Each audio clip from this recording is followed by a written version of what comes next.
Hello and welcome to VGC, the video game podcast, live from Summer Game Fest in Los Angeles, California. I'm here with a rogues gallery of a couch. First of all, from Video Games Chronicle, it's Andy Robinson. How you doing? I'm all right, yeah. Good. I think so. Good, nice to see you. I think. What time zone are we on? Party time. It's always party Party time. time, yeah, party o'clock. Yeah. From Unemployed, we've got Alex Donaldson. Hello. How have you managed to get out here? Well, you know, these things happen. Beg, borrow, and If you steal. hang around at the airport long enough. Yeah, great. they usher you on and put you Just on the get front up. as well. To be fair, he is dressed like he's going to a job interview. Maybe a job interview with Mr. Stephen Totilo. How you doing? Hello. This is the interview, right? Yeah, it's free form. We just watched the Summer Game Fest show. We didn't go to the actual event. We watched it from this lavish suite that was exclusively paid for by patreon.com/Video Games Chronicle. That's a joke. However, if you'd like to support VGC, you can do so over at patreon.com/Video Games Chronicle. This month, if you use SGF26, you can get 20% off your first month, and if you join the Insider tier, upgrade to it, or go above that, you will get delivered a game code from our friends at Kepler. What game will it be? A Kepler game. Spoilers. Now, let's get into it. I got to apologize, by the way, because you said we're talking about the summer games case. I thought we were talking about the car chase that was on all the TVs downstairs in the lobby. Oh, was it a car? Why chase? was there a car It was a chase? stolen pickup truck, white pickup truck. But isn't that just And it just just- what American television is? Yeah. At any And one there time was there'll this be. helicopter views the whole Summer Games Fest showcase, which we didn't go to the event, right? We were watching from the hotel here, and they were in the lobby bar. There were people with laptops open, including myself, some reporters. But my eyes kept going to the TVs because the TVs were not showing Summer Games Fest. They were showing the car chase. Was it an LA car chase? Yes, it was like an homage to the Bronco, the white Bronco of O.J. Simpson. God rest Which him. is basically like R.I.P. 30-something years ago this week. So this is the time it happens. Yeah. So there had been a stolen white, in this case, pickup truck. And every time you looked up at the TV, it was just you saw it going slowly on the highway, and then you saw a cop car following. And then at one point when I looked up after some trailer, the truck had been crashed into some curb, and there were cops all around. So that's what... I actually hear O.J. Simpson's going to be in Stranger Than Heaven, so look forward to that. I hate that you, because I was getting ready to do that again. Out of interest, you think he did it? Anyway, let's get on to the announcements from the show. We're not going to go in full chronological order. We're going to hit the big boys. And I think since we have Dr. Final Fantasy here, let's start at the beginning. Final Fantasy VII Revelations? Revelation. Just singular. the one? There's only one singular apparently there's only revelation? one revelation. And the revelation is it's on all platforms at launch. What did you think of what they showed? They showed quite a lot. I was quite It's surprised. a good blowout, right? It actually reminded me a lot of the reveal of Remake at E3 back in the... Was it E3 back? Yeah, it would have been E3 back in the day, where like Nomura got up and did a long thing. But I think it's good, you know, you put your best foot forward. I'm quite surprised, like there's things like the job system. That's not the sort of thing that I would have expected them to necessarily reveal straight away. That's the sort of beat where I texted someone from Square like going, I thought they would have saved the job system for Gamescom. Yeah, or it was CES. it was a bit weedsy. It was a bit like, okay, you've shown the trailer. I thought they would just leave at that point, but they're like, no, let's do gameplay. Let's get your Matt Mercer out here. The funny thing about that is, I actually thought that initial reveal trailer perhaps wasn't as like pumped up and exciting as the reveal trailers for Remake and Rebirth. But I guess it's because when they cut it, they knew they would then be giving us 10-15 minutes more stuff. But I think it looks really good. I mean, look, they have conquered the thing that has dogged Final Fantasy and many devs for years, which is they have managed to build this pipeline where those guys can build these games iteratively and quite quickly. And so you look at that and you're like, wow, this looks impressive. Graphically, it's interesting because it's not a big leap up again. They've sort of, in fact, across all three games, it's been quite consistent, except for an increase in scope that the PS5 gen unlocked. Is this quick? So Remake was 2020. It's 3 years. And Rebirth was when? 2024? Yeah, so it'll be 3 years. So it'll be 3 years, but you got to keep in mind, you know, like by Final Fantasy standards, like 16 was in production. You know, they announced it later, but 16 was in production for 7-8 years. Like, you know, 15, obviously, that one's another case entirely, because that one's ironic because it was in production forever as Versus, but then when they actually made it 15, they made that game ended up being super quick, like in a few years. But also they used so many contractors and stuff; it was so expensive. So for them to be able to, if they can Admittedly, they're not at Capcom level where they're able. Capcom's just insane and doing like a Resident Evil. Oh, we'll get there. But you look at it, compare it to Monster Hunter, they're on a similar cadence, if not a bit quicker than a Monster Hunter cadence. The question is, obviously, they're still able to reuse character models and stuff like that, and systems. The question Sephiroth is, still looks sexy. assuming that 17 follows on from this and it's the same team, which is what I expect to happen, how quickly they can iterate a whole new world. But I think, you know, you look at this and you look at the level of stuff they're achieving. Hopefully they can keep doing this every 3 years. Yeah. Andy, big closer to the show, big opener to the show. Give me some overall thoughts on the show itself. Obviously, you've been coming to the LA Heat for 20 plus years, and you've seen a lot of these. Where did it not rank for you? But what were your thoughts overall? Do you remember when these, you'd have disappointing shows from Jeff, and it was usually the summer ones as well. Like he saves the good stuff for the Game Awards, right? The excuse would always be, or certainly what we'd hear behind the scenes, that it's early in the gen, and we can only put so much in there that's out there. Like the studio's closing, blah blah.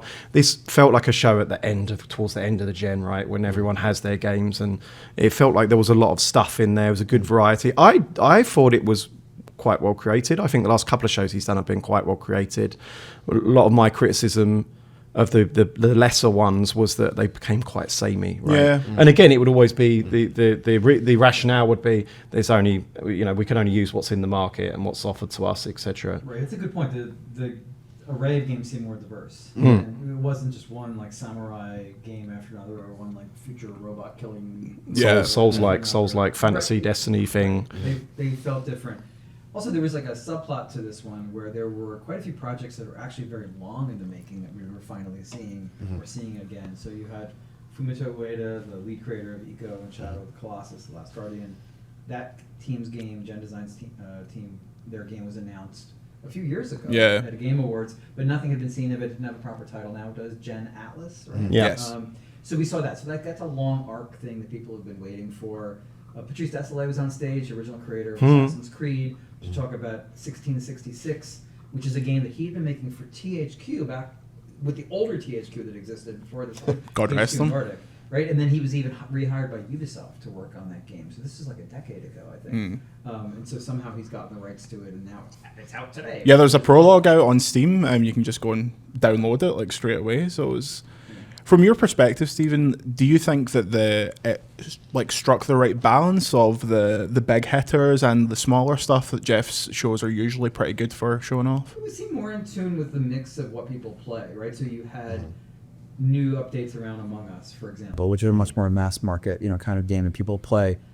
It wasn't just sort of the hardcore stuff. But before the event, Jeff had posted on Twitter or X that he'd heard the feedback and he was going to end the show with a single player narrative game. Yeah. And so this was supposedly the correction from ending the Game Awards with High Guard.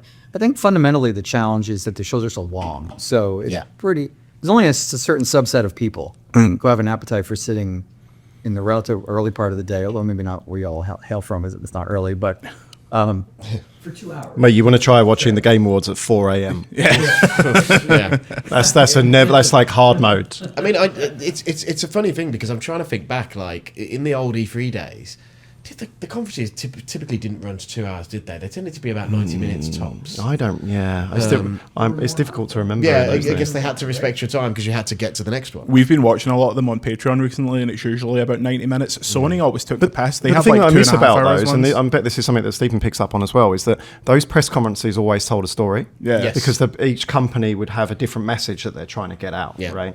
Like the one that sticks in my mind is the last Bethesda one that they did before they got bought by Microsoft. 76 and they were very I think they had a big issue with like player harassment or something, and it was very much like, oh hey, we love our players, and they'd have videos like with them hanging out with the players. And I wasn't allowed in that. I was blacklisted by Bethesda at the time. Right. Well deserved. I went to the line outside to sort of get like the exterior like Bethesda vibe, but could not get inside. The third one of the trend I was saying was the Wolf Among Us. I'm not a Telltale person. No. But Jeff gave a big wind up to that one. So many years in the making. Isn't Telltale dead? Who's making that? Like, isn't that Telltale team non-existent now. Like returns of Telltale. So this Somehow Telltale returned. Yeah, exactly. But there's like pieces of Telltale now, right? Because obviously you've got the dispatch guys. That's part that it's like Telltale got like a worm, got cut into pieces and then regrew. Telltale, the worm of the gaming industry. Other biggest game, I would say, Resident Evil Veronica. That's what kicked off. Interesting. I mean, it's set in the intro's set in France. Disappointing for the VGC Massive, but apart from that, looked pretty interesting. Alex, your thoughts? I'd forgotten, as when we were watching it live, I had forgotten that the intro of that game was. Oh set yeah, in Alex, France. we were watching So this, I was convinced, and Alex was like, "This is not a Resident Evil game. It looks we were nothing like a Resident we were Evil talking game." about if it was RE Engine, because I was like, the engine looks really familiar, but I can't put my finger on why. And I think it's because you don't see many elderly people in Resident Evil games, and so I kept talking about the hair. I was like, the hair doesn't look like RE Engine hair. But I suppose the thick grey hair sort of sits a bit differently to the luscious locks we usually see on the protagonists. So what you're saying is VGC one RPG site Yeah, now? well, if it's that meme of identifying wood, but except I couldn't identify Resident Evil even when it was obvious. It looks really good. I mean, those guys are on a generational run, right? I was going to say, it's almost boring to talk about Capcom stuff because you're just like, yeah, it's probably going to end up being pretty decent. Are they getting in their own way? Because people are excited for Requiem DLC, and we don't have any sign of that. They've committed to 2027 for the Veronica remake. So where does the expected Requiem expansion fit into all of that? Is that later this year? Is it a surprise late 2026 release? Is it something that has to wait till after Veronica?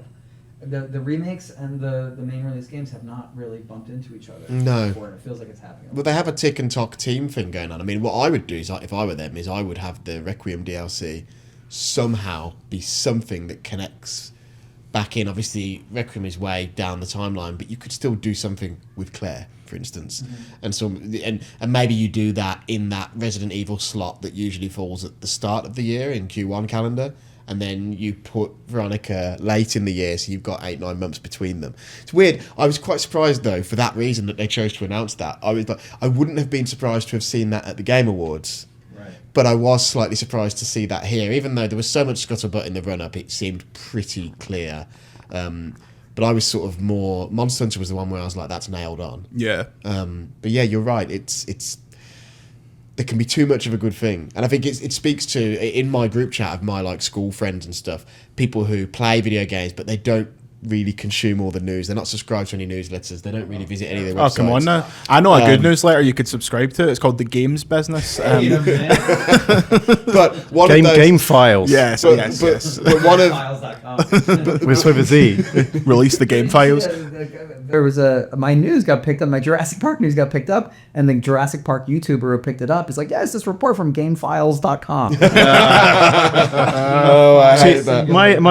My theory about Capcom, right, is they're going to become their own worst enemy, or they're going to be the creators of their own downfall, right? Is that, I mean, everything that goes up has to come down, right? This generational run, it surely has had some. And I look at, this is something that's close to you, I look at Ubisoft, and I see parallels where basically Capcom have become so good at making a certain type of game, like the linear single-player action game, right? Like Ubisoft became masters of making the open-world action-adventure game. And eventually the formula just became stale, and they couldn't kind of get out of their rut. And in the focus of trying to do that, they ended up, kind of like being self-destructive. They had a variety of other problems, including just, I think there's a lot of anguish within Ubisoft. Oh, of course, it is. So what I mean is that once you get to that point, once they have a flop, that's sort of like, do you know, we've seen this game before. This doesn't excite us anymore. It's difficult to turn the tanker, right? When they've got so much of these games now. Isn't the game you described, and Monster Hunter isn't the game. They are actually a bit diversified. And I was going to say, the thing I would say on that topic is, the difference, I think, is that Ubisoft thing, they had many lightning rod elements to their games that made it very easy to, which is how you got the memes of Elden Ring if it was designed by Ubisoft, with the overbearing UI and the map icon vomit. And that, I don't think you can point even to just the Resident Evil games and go, there's an element that you can pick up on and sort of lightning rod down into, that's a problem. But the thing I was saying about that group chat is, in the time since we're recording this right after, right? And one of the guys was obviously watching it live, and he texted into the chat, how is there another Resident Evil game so soon? And that's the perspective of someone who's super casual, hasn't read any rumours, bought Requiem in maybe March or April when it dropped down in price a bit, and now he's like, what? There's another one. And that, I think... of course, the last one came out like 3 years ago, right? Yeah. So they had a year off. It feels like Resident Evil is constant, but 4 Remake was Remake 3 years ago. But they had a year off, didn't they? Just like that. I guess, because they were every year for a bit. Right, and because then they had a Requiem is year late, off. supposedly, right? Yes. That's the reporting or leaking around that. Yeah, I think Onimusha is an interesting question for Capcom because currently it's slated to be released in that 1 week window that also has Silent Hill and Control Resident. What a game! We'll talk about that in a minute. Control Resident. It's a hell of a game, but I'm worried about it when it's in that September stramash. But we'll see. One of those games or two of those games, in theory, will move. But I think Onimusha, which has not seemed as impressive to me in previews as I haven't played the demo yet, but Pragmata, I was more excited about that than Onimusha. So I think that's more of my question of Capcom. I feel like the Resident Evil machine is still pretty successful, and they have something that will help them, which is that they're going to run out of Resident Evil games to remake. So at the point where they might become completely exhausting of their audience, they will.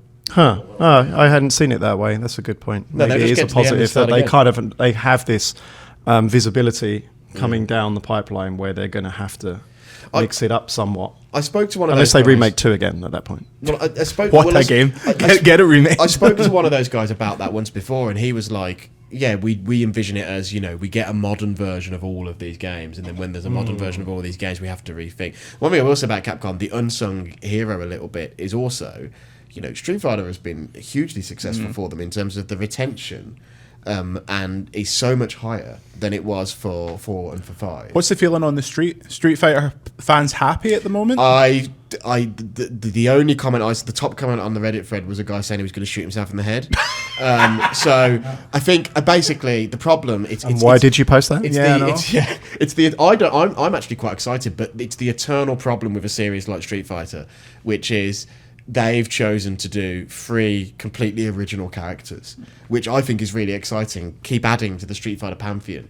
But that means there's 40 or 50 characters that people are desperate to see back. And then they've done a guest character. But I actually think people are quite excited about Tifa because she's such a perfect fit. And people had been begging for her in Tekken as well. So it's sort of a bit of a coup for them to get her while Tekken ended up with Clive, which is, I'm sure there's funny behind-the-scenes politics behind that story. The one question I've got with Street Fighter, though, is this is real, niche stuff. But usually when they have the last character of the previous season, so we had Ingrid a couple of weeks ago, they usually release the patch for the next year, like the full balance patch and everything. And this year, for the first time, they didn't do that. They released Ingrid just with a couple of bug fixes and stuff, which suggests to me maybe this is the year when they have a boxed refresh. Maybe you get a Super Street Fighter 6 package. Also, it makes sense with the film. Well, they did it with Champion Edition with 5, and 5 Champion Edition came 4 years in. So when they didn't have those patch notes with Ingrid, I was like, oh, well, at SGF they'll announce year 4, but they'll also go, here's Super or Champion Edition or whatever you're going to call it, or Turbo, and that's going to include a few extra bits as well. And they didn't say that, but also they haven't said anything about the patch either. So I'm seeing those guys this week, so hopefully be able to ask them about that. Ingrid could walk in this room and Andy wouldn't know who it was, so I want to ask. Is Adon in it yet? Adon is not in it. Adon's a beast, man. Literally could be making this stuff up. Adon was in Super 4 and with Yuri and that. He's a Street Fighter Alpha character, technically, originally, and then he came back in 4. But yeah. What about Ruggeder? Is Ruggeder in it? Ruggeder? Is Gone in it that we can't get out? What I thought that was initially is I thought that was a Heihachi. Is he kicking a ball? I thought that was a horrendous mispronunciation when you hear people say Darlism. No, it's a Simpsons reference. Oh. Bart says his name's Ruggeder. Control Resonant. Earlier this week I played about 2 hours of it at Annapurna. I played the opening and then one of the dungeons, because the game has full-on dungeons this time. It is not an open world game. They're very strict to say that, but it is open areas. So think kind of modern God of War. There's lots of different sections of Manhattan you can go back to, and each section of Manhattan has an XP bar that when you level up this part of Manhattan, you get more experience when you kill things there. The other big headline here is it's a third-person melee action game rather than a shooter. when they announced that, I was worried because I love Control, and I think the gunplay in that is super fun. The combination of like the telekinetic powers and the gun stuff I think is great. However, after playing it for like 5 minutes, I was like, okay, no, this is really fun, melee action, kind of Devil May Cry light, not to that level of kind of intensity or tech. I don't think you get much tech out of this, but Dylan, who's the main character, has this weapon, the Aberrant, which can change into 2 swords or a big staff or a big axe, and you can change that on the fly. So it was a really fun showing of the game. Obviously, the visual and audio stuff is ridiculous. Yeah, I like that. It looks weird as hell. And I spoke to the director, and I said to him, I was like, look, I love these crazy Remedy levels, the Ashtray Maze and the Wii Sing stuff. And I was like, I basically put to them, do you think it's becoming a gimmick? Do you think the games are being basically forced to have this stuff in it? And he was like, that's not really how they emerge. It's more a case of, we make the game we want to make, and sometimes it'll converge in such a way that we do this thing.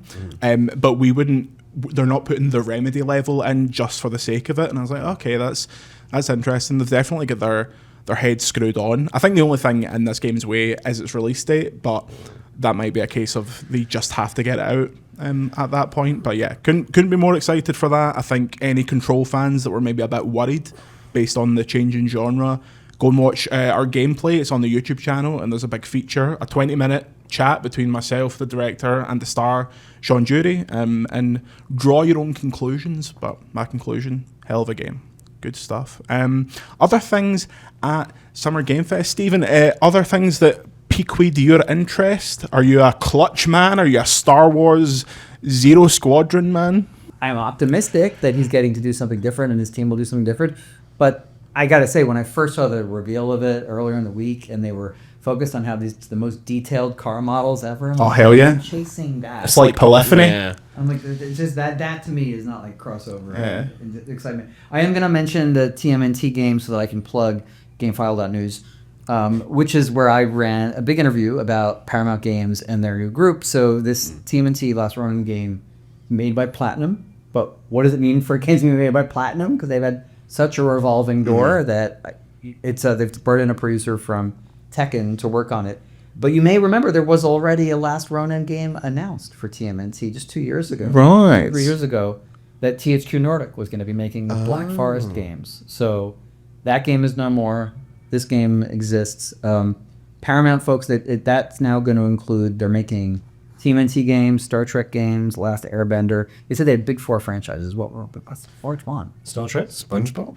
SpongeBob, right. Yeah. SpongeBob, Star Trek, TMNT, and Avatar, Last Airbender. But they can also make games about other things. They were rattling off a bunch of things. I said, you have CSI? You guys have CSI, right? Yeah. We've just got the bill. There used to be some good trashy 360 CSI games. I said you could do a Case of the Golden Idol CSI edition.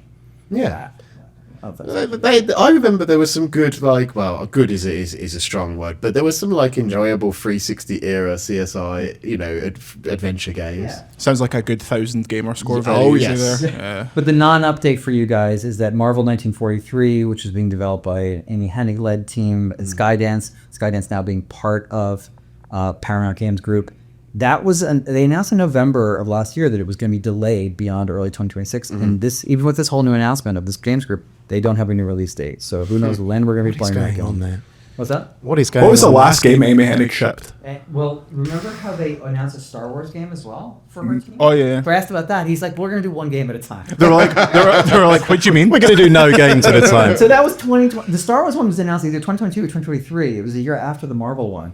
And he was saying, we'll talk about that one when it's time. But he also then said all their resources were going into the Marvel one. So I'm like, I don't know if that's going on with that Star Wars game. Announcing games, such a good laugh, but then when you actually have to make them, you're like, maybe let's just not bother. But is that not what we've seen? Today has been a great example of the shift of that. Like Stephen said, we're seeing things that have been incubated for a long time. It does feel like we have truly more or less kissed goodbye to the era of, here's a logo and a CG trailer and we'll see you in 5 years. We'll see you in 6 years. There is a world in which an event like this, you would have, Cyberpunk 2 showing up or whatever. And it seems like publishers are now, we have seen Witcher, right? But it feels like publishers are now pushing those timelines. This will be one of the shortest timelines from announcement to release any Final Fantasy game ever has had, Yeah. for instance. And we're seeing that across the board. We saw that with Requiem was true as well, right? That was 4 months? 3 months? Which is sort of crazy to think about. Yeah. Andy, Star Wars Zero Squadron, I think this game is going to be... There's a lot of good wee Star Wars games on the boil right now. I'm quite excited for this one. What did you think what they showed? Star Wars XCOM, yeah. Yeah. I'm into that. That's all you need to say. That's like...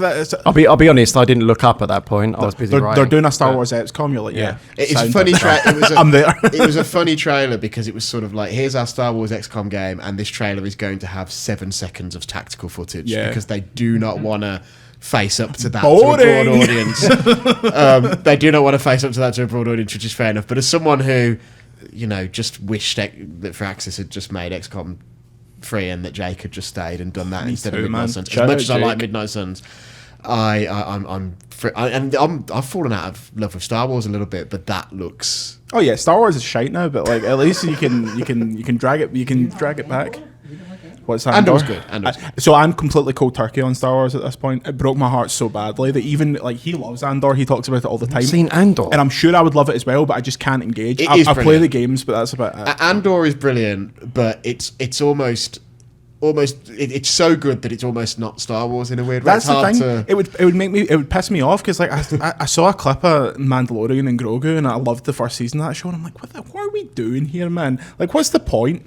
What's going on? So you should pledge to return to the series when Amy Hennig's Star Wars game ships. Okay, any minute now. I'll be there just about the same time as I grow my hair back. But yeah, I thought the Blood of the Dawnwalker, I thought that was a cool showing. Good. I think that game's kind of sneaking up on people, but I think that you pointed out something weird about their confluence of like gameplay and CG. What was that? Because it's that weird thing. I didn't quite understand his explanation at the end, but the CG at the start was present day.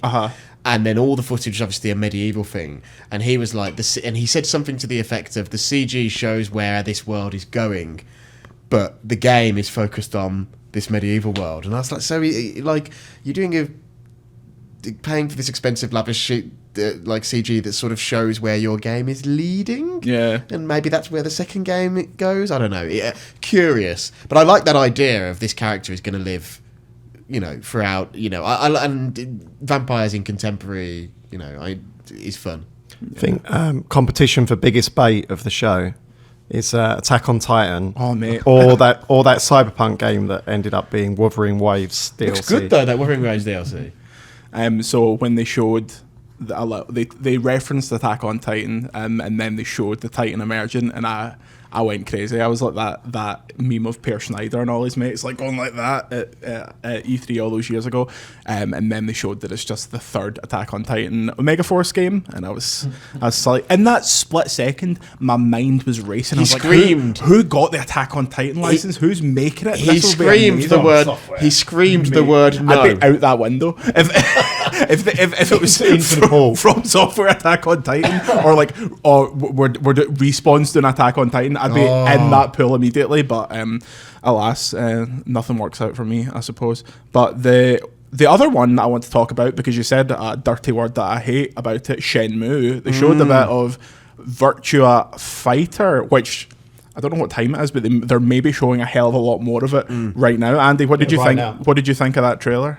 With someone who doesn't care about Virtua Fighter, it didn't move me, to be honest. No, you're a big Shenmue Johnny, though, aren't you? Well, yeah, like 30 years ago. Yeah. I mean, they're trying to do. It looks like they're trying to do something different, right? I mean, obviously they're talking about the game now, so I don't know, but it looked like it had some substantial cinematic sort of content. It looked. Is it just a fight? It's just fighting, right? It looked like Street Fighter 6's World Tour mode, where you're walking around an open air, and obviously this is the Yakuza team as well, so I guess there's some of that lineage. But the thing I said was, obviously Shenmue began life as Virtua Fighter RPG and then morphed into a separate thing. And when you look at that style of fighting combined with walking around, it's difficult to not go, oh yeah, there's the lineage there of it looks fun. World Tour in Street Fighter was excellent. It, like, as far as a story mode that you could play that would teach you the mechanics of a Street Fighter game and sort of guide you through it and let you get to know the characters and things like that. It was really clever, but World Tour was like completely tongue-in-cheek and completely ridiculous. The interesting thing about this is it seems to be quite straight down the line, but that's sort of Virtua Fighter. Like, there's a Virtua Fighter. You know, the old ones, you practically need a PhD to play them. They're so mechanically complicated. So I don't know, but it's the Yakuza guys doing it, so I'm sure it will have some of that. I'd probably be more excited if they put some dead rappers in it. Speaking of dead rappers, let me tell you, let's close with a showstopper. Snoop isn't dead, but he's also 9 feet tall. The Stranger Than Heaven, they did a little trailer for that. They showed the 50 million people that are in it. And we now know why it's called Stranger Than Heaven. Yes, because currently not alive. Tupac probably very confused right now. Part-time hologram Tupac Shakur is in Stranger Than Heaven, which elicited a big response in the room and a lot of... that's not okay. Did you mention the next trailer they're going to be like Carrie-Anne Moss? Yeah. Does anybody know what year was Tupac born? Because does Stranger Than Heaven end in his birth year? Someone gets saying up. Yeah, the game ends as the real Tupac. Maybe the last thing you do in Stranger Than Heaven is the drive-by. I tweeted out they're going to put Biggie Smalls in Gang of Dragon now when they reinvent that game with the 2 people that are still working on it. For all the people who've said When was he born? he was born 1971. Oh, I think Stranger Than Heaven only goes to the 60s, right? But Are you under the assumption that he is literally playing Tupac in this game and not playing Johnny Japan? No, Don't forget, he's still alive. Tupac time traveler? technically, He's in the booth on the desert island recording his lines for this game. So people know they said they're working with the family's estate, Tupac's estate. They put out a press release saying that no AI is being used. I had asked Sega if they are using, how are they doing the voice? Is it a sound alike? Is it AI? So they've not said what they're doing, but they've disavowed AI. So I assume that means they're going to have somebody voice it. I've actually got some breaking news about who's doing the voice. Oh, there. And he's a friend of the show. Oh. He's in every video game, but Ben Starr is actually the voice of can Tupac imagine it. in Stranger Things. I'm Tupac. That's what he's going to do. Oh, it sounds just like that. Yeah. The thing about Pac's family is Pac's family have done a lot of this stuff. Mr. Pac, have some respect. The Pac-Man. The Pac-Man. They've done a lot. Put him in Smash Brothers. They've done a lot of this this stuff over the years. Obviously, famously, they had the hologram at Coachella, and it's like even when they had that hologram obviously interacted with Snoop and Dr. Dre, and the interaction, even if the recording of him rapping was from the original masters, the interactions he had to be some other dude who did a really good impersonation of him. So they must have a guy that they tap. And I understand people are upset about it in the sense that they think it's ghoulish, but at the end of the day, this family has proved that they are quite happy for all this stuff to happen, and so that is what it is. I hope it keeps going. I hope we'll get another trailer for it, and it's just someone emerging from the shadows, and you just hear, I want to know. I really desperately want to know how this happened, though. Did they approach Snoop, and then did Snoop say, "Can you put Pac in as well, and could you put my son in as well? Because isn't his son the other guy?" yeah. Or They showed did a they picture of approach the three him? of them that it was like 2 of the most famous rappers of all time and some random guy, and I was like, oh, that must be Harambe. He's the next one. yeah. Michael Jackson, then Harambe. It's the mid. And then Saddam Hussein. He's not had a shout out in this podcast in a long time, so it's good to hear the name. But I thought that was a weird moment where, God bless Lucy James, and I need to ask her later the genesis of this intro, where they were like, this guy's not been in the US for 20 years. And I was like, why? Like, what was it? It's like the In-Betweeners meme, isn't it? It's not really relevant, is it? not really relevant. He's been on the no-fly list for 20 years, and he's back with Tupac. Here we go. But yeah, let's close this down so these It boys... just raises more questions, doesn't it? It does. Why have you not been in the US for 20 years? You're the head of a major studio. You've had lots of big games. Surely you go to E3? If anyone has him for He was interviews waiting this for weekend- a massive right-wing government. Yeah. Fascism is here. And so is Tupac. And Stranger Than Heaven out this January. Yeah, that's a January 15 game. I feel like RGG put their games out really early in the year usually, so when GTA gets bummed into February, that'll be a laugh. They put out too many, I think. Too many It goes games. back actually to the Resident Evil conversation we had, but even more so, I feel like those RGG games are so big and come so thick and fast. At least the Resident Evil is only like 12 hours. Yeah. But they're always like 40, 50 hours, and they come so fast that I And actually... the last one was extremely shite, apparently. Yeah, I think Yeah. their kind of moment with the wheels falling off. Just just happened. I was thinking about like the company politics of this event. Like when you watch a lot of the Keeley shows, you kind of see like that he'll have 2 trailers from a company, and it's like one about that's something people are excited for, and you can see that they had to put something else in that like the company just needed in there. But I was just thinking through like, are there any glaring omissions? Clearly, none of the first parties joined in because I don't think we saw anything from Nintendo. Grounded 2. Grounded Was there 2. Grounded 2 in there? Yeah, it was announced for Some PS5. great Switch adverts as well. Nintendo, Nintendo had sizzles. Right, but there was no announcements from them other than a release date thing on Grounded 2. You're saying. We had EA, right, with Star Wars Era. With Star Wars, yeah. We had Ubisoft was, Ubisoft yeah. with the Black Flag Resync thing, but not And an obviously Square Enix. Square Enix, Sega, Capcom. Bandai Namco, Capcom. So did Konami have anything? Don't I thought think you would so. maybe get a trailer for the MGS Did they? Part 2. I thought you would maybe show that, but too fast. But he got most. So the Keeley relations with all these companies. But he's positioned it as the multi-format show, right? Right. Is that now that Xbox has become a de facto competitor. sorry, pronounce Some it of the games. properly. Pronounce Xbox. Xbox. Thank you. Has become a de facto competitor, right? They are a controller of lots of content, and in my opinion, the best summer show is always the Xbox show, and apparently this one's a good one. Yes. So he seems to have, like, in reaction to that, position this, and he said it right at the front, like, we're not interested in tribal console stuff, and this is on everything, and even like the reason Square Enix are at this show and not at Xbox is because of that, right? Yeah. Well, they because wanna they put their want best foot to forward. to reach out to. Same with Capcom. The thing I'd say is, compared to previous years, I think this felt a little bit more of the general I guess we've got that E3 feeling coming back of Sony had a state of play last week. We know Xbox has got a show, and I have to imagine before we get on a plane, Nintendo will probably announce that they're going to have some sort of summer showcase. And so you end up in that weird situation where this show sort of exists in between all that. But the lineup is great when you take that into account. I mean, I think you need to look at it broadly, and it probably is true that it's like, well, at the end of the generation, there's more content there, right? I think this is the best. Some Summer Game Fest play days. I mean, there's a lot of stuff in there we can't talk about. Yeah.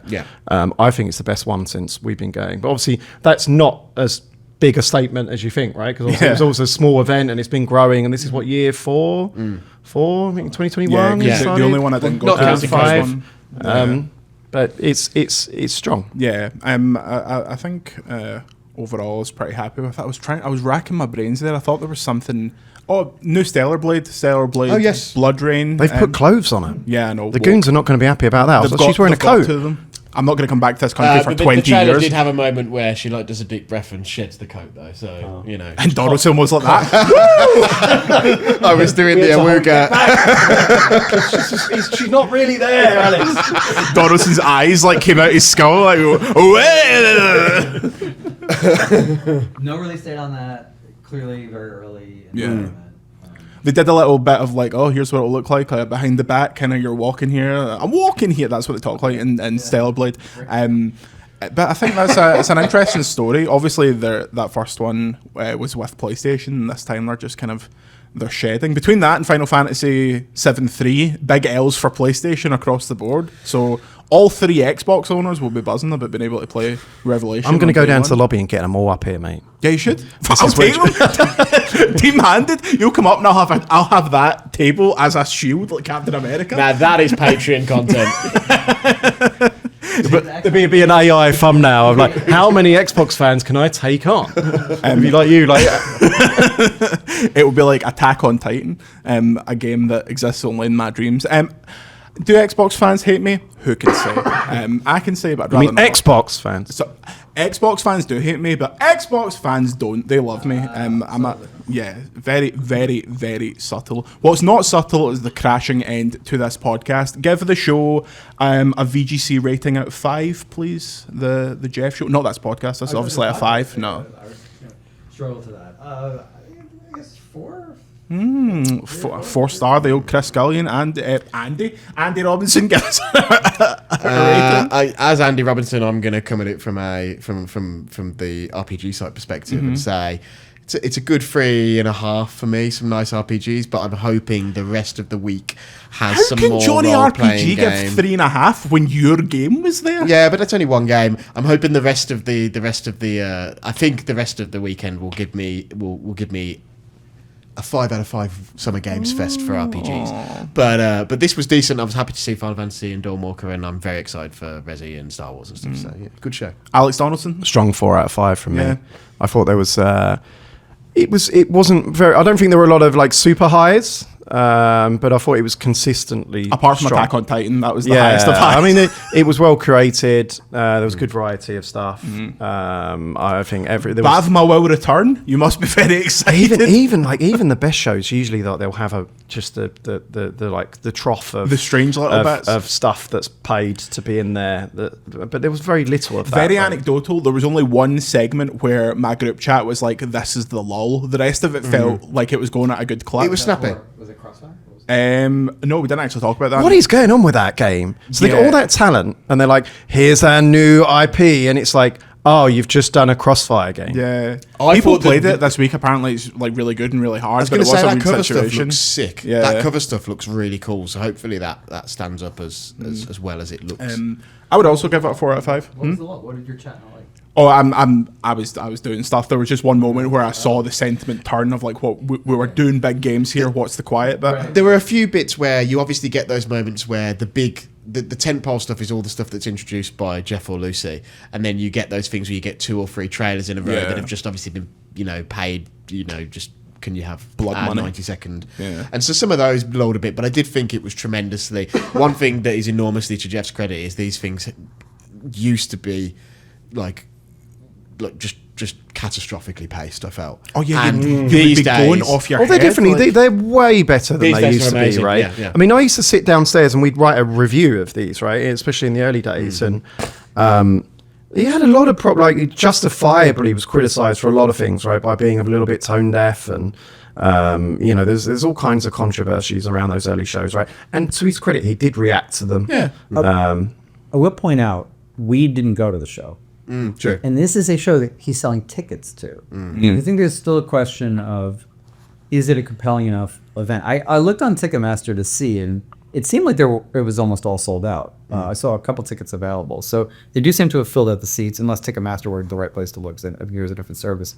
We've also been selling tickets. But like, as a journalist, it doesn't really make sense to go, because everything that is going to happen there largely is going to go through a screen. And so why should I be in that room where I don't have electricity to plug into and all that kind of thing?